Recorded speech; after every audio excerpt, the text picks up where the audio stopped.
The Real Princess, a Mathemagical Tale by Juliet Stevenson, Brenda Williams, and Sophie Fatis. The Real Princess. Look at all of these beds stacked on top of one another. I wonder how many there are.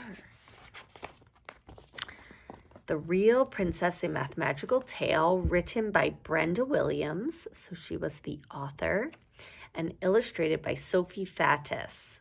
She drew the pictures.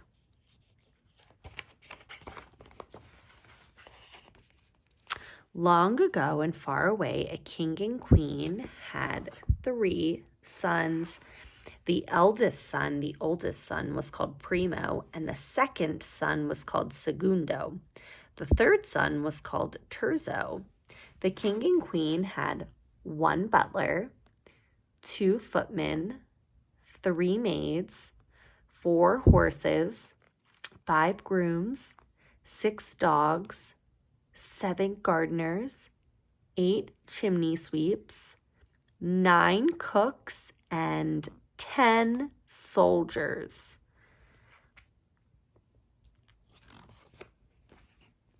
Now, the king had a counting house in which he kept 3 bags of gold. Each bag contained 180 gold coins. One day my sons will marry, the king said to himself. These bags of gold will give them a fine start in life. Now, it was the custom at that time that the eldest prince should marry first, but only if he could find a bride fit to be the next queen. You must find yourself a real princess, said his father every morning as he tucked into his royal breakfast. Only a real princess will do. I wonder what makes a princess real. I wonder what he means. So Primo set off to find a wife. He searched far and wide, but he found fault with every princess he met. Her nose is too pointy, and she's too bossy to be a real princess, he sighed. Her feet are too floppity, and she won't look me in the eye, he complained. The truth was, he simply could not tell if a girl was a real princess or not. Primo returned home full of gloom. That means he was sad. I wish so much to marry a real princess, mother, he sighed. But how can I tell if she's real or not? That's a great question. Leave it to me, said the queen. I have a test that will prove beyond a doubt whether she is a real princess or not. Now, you may like to know what no one else in the castle knew. The queen had a counting house. It was a small, shabby shed hidden away at the back of the gooseberry patch, and in it she kept 9 golden peas. When the queen opened the door of the shed, the peas gleamed into the darkness. The queen smiled as she counted them, for she knew a secret about the peas.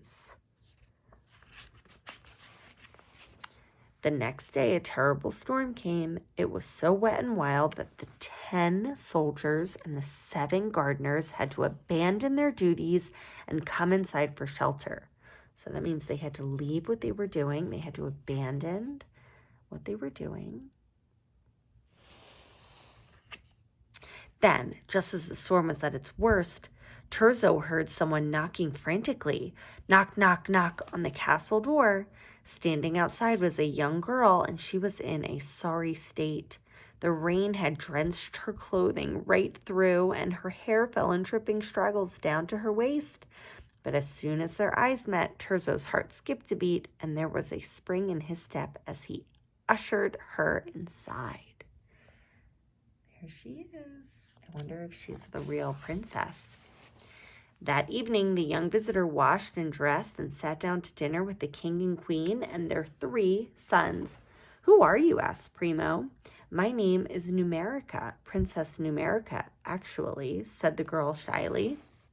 The queen studied her through narrowed eyes.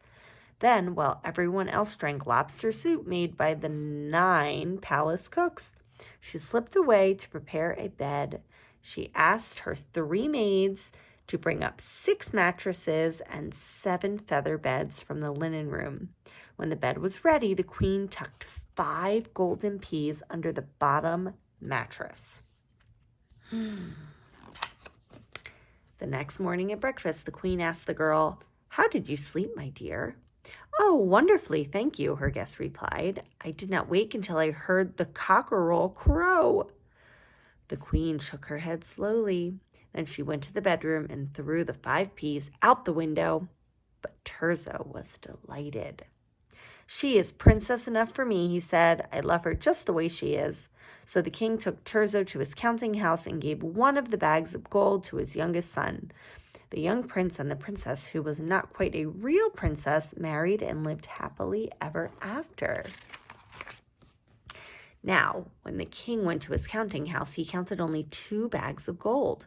And when the queen went to her counting house, she had only 4 golden peas to count. One day, a dense, damp fog came over the kingdom. The castle was hidden in a swirling dark mist, and the paths seemed to merge into the bushes. Just when the fog was at its thickest, there was a loud knocking, knock, knock, knock, on the castle door.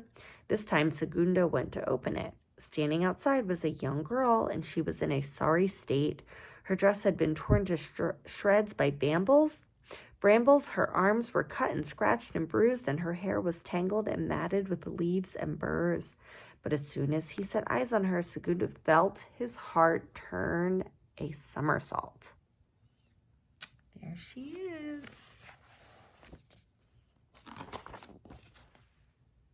That evening, the young visitor washed the dress and tended to her cuts and bruises. Then she sat down to dinner with the king and queen and their 2 sons. "Who are you?" asked Primo.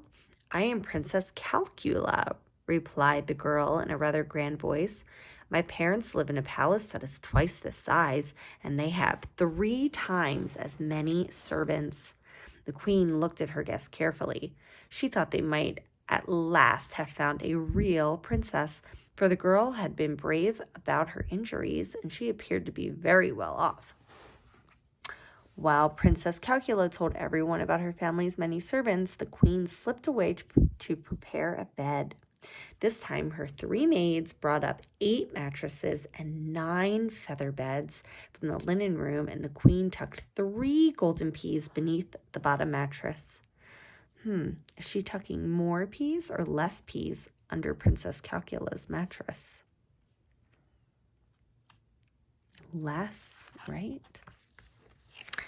The next morning at breakfast, the queen asked the girl, "How did you sleep, my dear?" "Oh, wonderfully, thank you," her guest replied. "I did not wake until I heard the cockerel crow." The queen shook her head slowly, and she went to the bedroom and threw the 3 golden peas out the window. What do you think the queen wants to hear from the princesses when she asks them, "How did you sleep?" Do you think she wants them to say, "I slept terribly"?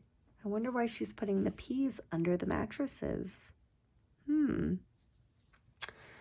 But Segundo was delighted. "She is a princess enough for me," he said. "I love her just the way she is." So the king took Segundo to his counting house and gave one of the 2 remaining bags of gold to his son. The young prince and the princess, who was not quite a real princess, but very nearly a real princess, married and lived happily ever after. Now, when the king went to his counting house, he counted only 1 bag of gold, and when the queen went to her counting house, she had 1 golden pea left. That summer, a heat wave descended upon the kingdom. The wide, rushing river sparkled as it flowed through the valley. Butterflies danced in the sunlight, and flowers opened their petals wide. Primo was riding back to the castle after another failed journey to find a real princess when he heard someone singing.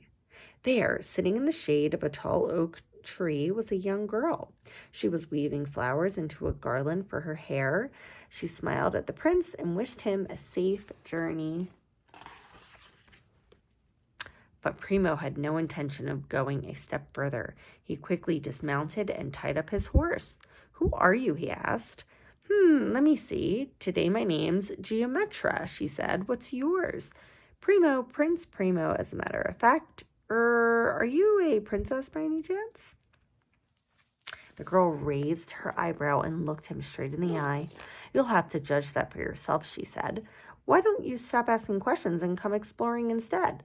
So the two of them wandered the woods together, watching the doves and butterflies come and go and talking of many things. When evening fell, they rode back to the castle together. So there they are. What do you think's going to happen at the castle? Let's read and find out. That night, the young visitor washed and dressed and sat down to dinner with the king and queen and their one son. Thank you so much for inviting me to stay, she said, with a voice that rang like silver bells. I hope you will all come and visit my family one day soon. The queen smiled as she listened. She only wanted the best for her son, and their visitor was enchanting. But was she a princess? While the rest of the party ate their ice cream sundaes, which had been created to a secret recipe by the 9 palace cooks, the queen slipped away to prepare a bed. This time her 3 maids brought up 9 mattresses and 10 feather beds from the linen room. And this time the queen tucked just 1 golden pea beneath the bottom mattress. The next morning at breakfast, the queen asked the girl, "How did you sleep, my dear?" "Oh, I'm sorry to complain when you have been so kind to me," her guest said. "But although I had 9 mattresses and 10 feather beds, I felt most uncomfortable all night, and I am black and blue all over." The queen looked at her eldest son and smiled. "Then she must indeed be a real princess, my son," she said, "for only a real princess would feel just 1 golden pea through 9 mattresses and 10 feather beds. You have found your true love at last."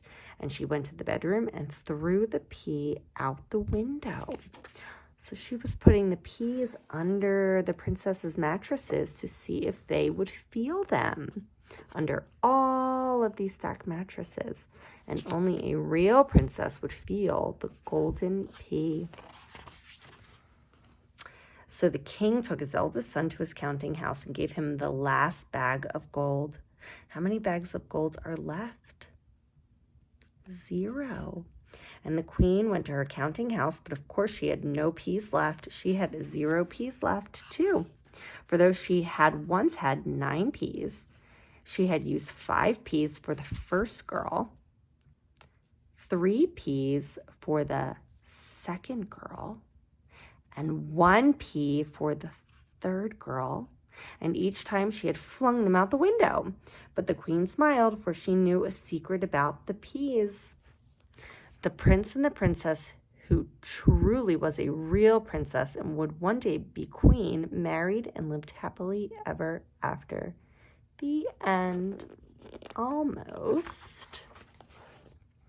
Actually, that is not quite the end of the story, for now the king had no money left in his counting house, as he had given it all to his sons. That night he asked the queen, "How shall we manage, my dear? We have so many faithful servants who look after us. How shall we feed and pay them?" "Come with me," said the queen. So the king followed the queen into the garden. There beneath the bedroom window, the 9 golden peas had each taken root and grown into 9 tall plants. But on just one of the plants shone lots of golden pea pods. "This is from the pea that Princess Geometra slept on," smiled the queen. "That young woman is worth her weight in gold, marks my words." She picked a pod, and inside it glowed 9 golden peas. She picked another pod and found 9 more. Then she picked 7 more pods and handed them to the king. "My dear," she said softly, "I think we have quite enough for our needs." The king was astonished and flabbergasted and speechless. He was shocked with delight. He hugged the queen and danced her all around the castle grounds. And the 1 butler, 2 footmen, 3 maids, 4 horses, 5 grooms, 6 dogs, 7 gardeners, 8 chimney sweeps, 9 cooks, and 10 soldiers all joined in the dancing. The real end. Test your counting skills.